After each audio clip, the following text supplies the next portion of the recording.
This is Jacob Toby along with Sean Elliott. Welcome to the Spurs organization. Everyone is so thrilled that you are here. You set a record for the Spurs in your first game, 13 assists, a Spurs debut that's never been done before.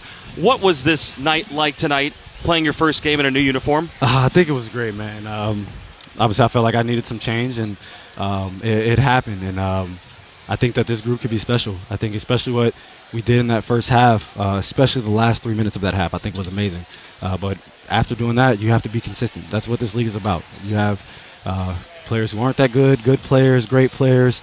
And the one thing that's truly sets guys apart is how consistent they are, and the same goes for teams. So we have to be able to try to be consistent, and if you can guard teams at a high level, you always give yourself a chance to win. Hey, De'Aaron Fox, Sean Elliott here. You know, we've seen players come to the Spurs system, and they try hard to fit in, and they're not really themselves. How easy was it for you tonight to go out there and play your game early on? I mean, as soon as I walked in, as soon as I was traded, and everybody got my phone number, everybody told me, come in here and be myself. And that's what I tried to do. Obviously, I feel, like I said, I think this group could be really good. Obviously, you have guys, CP, Steph, and Vic, who's extremely special, but you try to find your way. And everybody looked at me and said, yo, you've done it to us, so go out there and do it to them. So just getting that type of confidence from your teammates and from your coaching staff, I just go out there and try to play my game. Well, it's an amazing debut. What has the last 48, 36 hours been like for you? It's been crazy, man. I was on the last day of a 13-day road trip, the day I got traded. So stay another night in Minnesota. It starts to snow when me and J-Mac are about to take off. We're delayed like an hour, get to San Antonio, and it's 75 degrees when I step off the flight. There you go. It's been a whirlwind. Obviously, go through physicals, had to get an MRI on my finger. I'm fine. I've been used to playing with it this year, and it's been a lot trying to learn all the plays, different terminology. It's been a lot. Obviously, I've only played for one franchise in my almost 8 years, but I enjoyed tonight, and I enjoy this process of learning a new team. Well, you do know that you are not going to play a game inside the Frost Bank Center where the Spurs play their home games until March 2nd. You're in the thick of the rodeo road trip here. Have you heard about the rodeo road trip? What do you think of it? I've heard about it, man. And the one thing that everyone said is that they try to get those 2 games in Austin during February, so at least you get some type of home game. And we were able to do it, so it's good, man. And I was on my longest road trip of the year. And now I'm on a longer one, but I feel like when you're on the road, man, that's when you get closer to a team. And I've enjoyed being on the road with them so far, and obviously I know I got a lot more days to go. But like I said, man, I'm having fun with it. I hope you have a big suitcase. Oh, man. And if not, I'm sure the Spurs are going to pick up the dry cleaning for you. I definitely need it. But I'm not buying any more clothes, so I'm all right. D, just one more before we let you go. How do you balance, you meant so much to the Kings organization, the love that you felt, the sadness that the fans feel with you going, but you want to come to an organization like the Spurs, which is first class, and you fit in so well with the Spurs culture. So how do you sort of balance those emotions of leading somewhere where you played your entire career to now coming somewhere where you want to be for a little while here? I mean, obviously you always have those memories, and the way that I am, and funny enough, the way that my wife is, like if we have an argument or anything, and I don't want to talk to her, she's like, get over it. So that's kind of what we live by.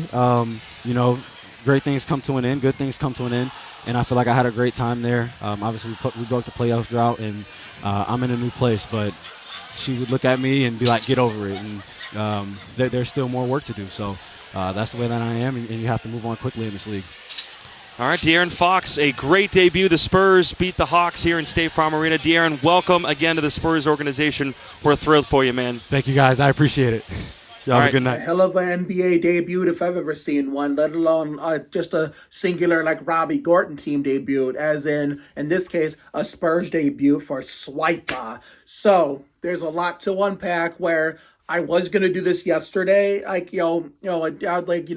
before my session with Cassie, but I didn't want to feel too obligated to just, take away a majority of my downtime, so I put it off. So therefore, and since, the Spurs are getting their asses handed to them by the losing record Hornets in Charlotte in their territory on this third game of the rodeo road trip as of now, and the fact that the stream I use to watch Spurs games nowadays did not want to put the Spurs game on the on the Spurs channel that carries all the Spurs feeds, whether it's Fox Southwest, Ken 5, or CWSA, as in CW35, wanted to put a stupid-ass women's basketball game on instead. So when I was digging around for for streams, I had the Spurs feed of Jacob and Toby, because fuck Eric Collins and his obnoxious, annoying bitch ass.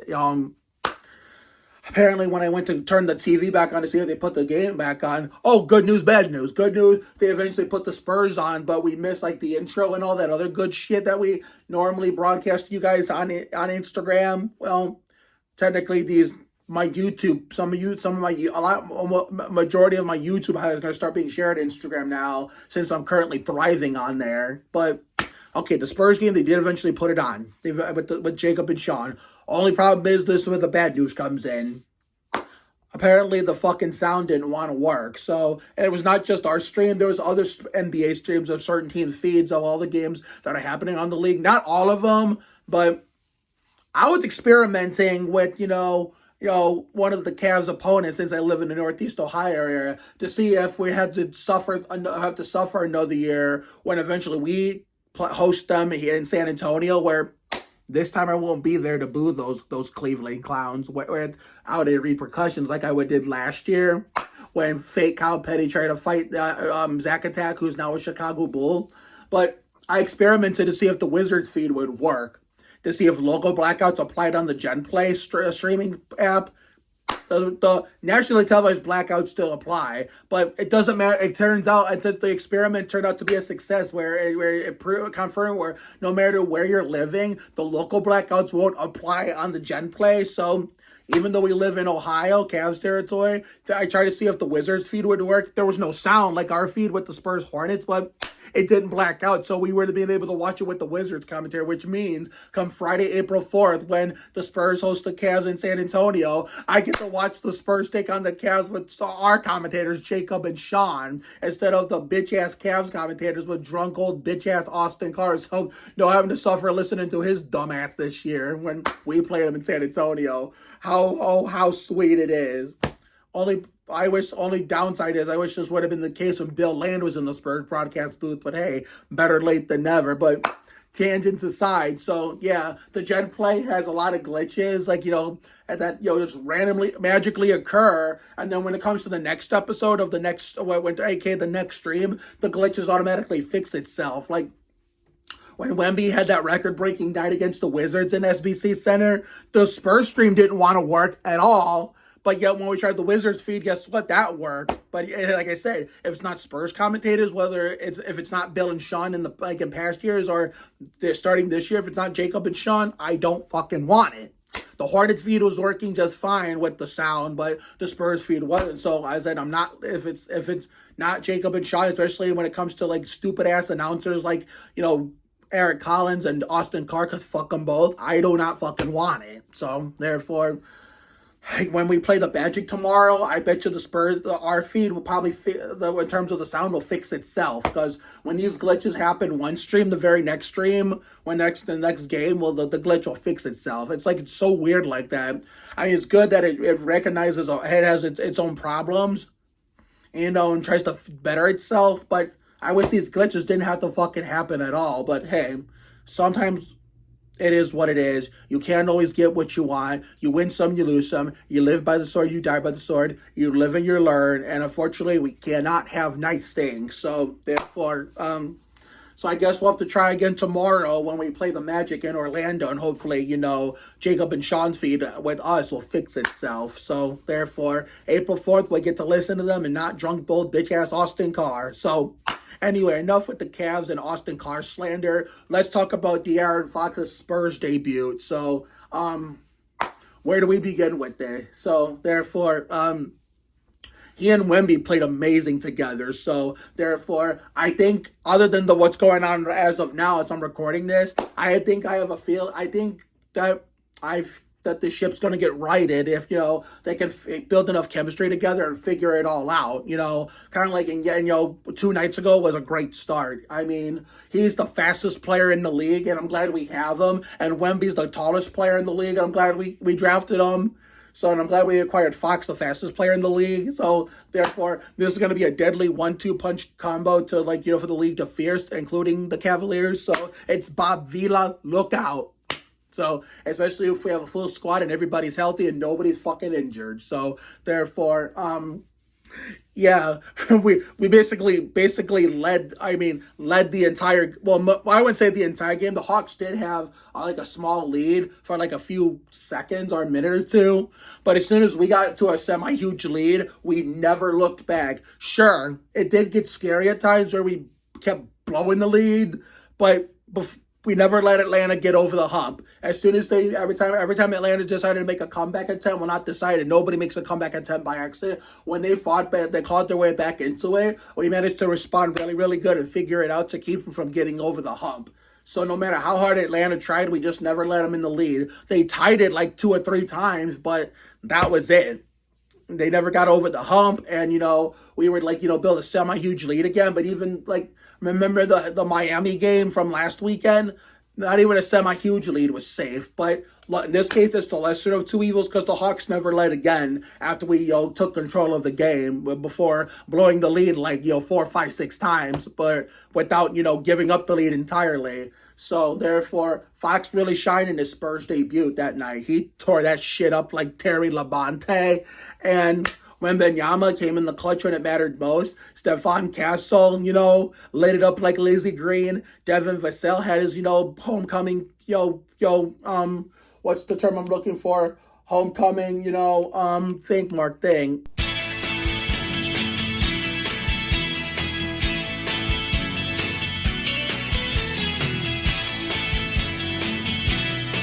Devin Vassell had I think he's from Atlanta, if it's according to Jacob Toby. I could be mistaken, so correct me if I'm wrong. I'll have to double check and look at the clips. But he had his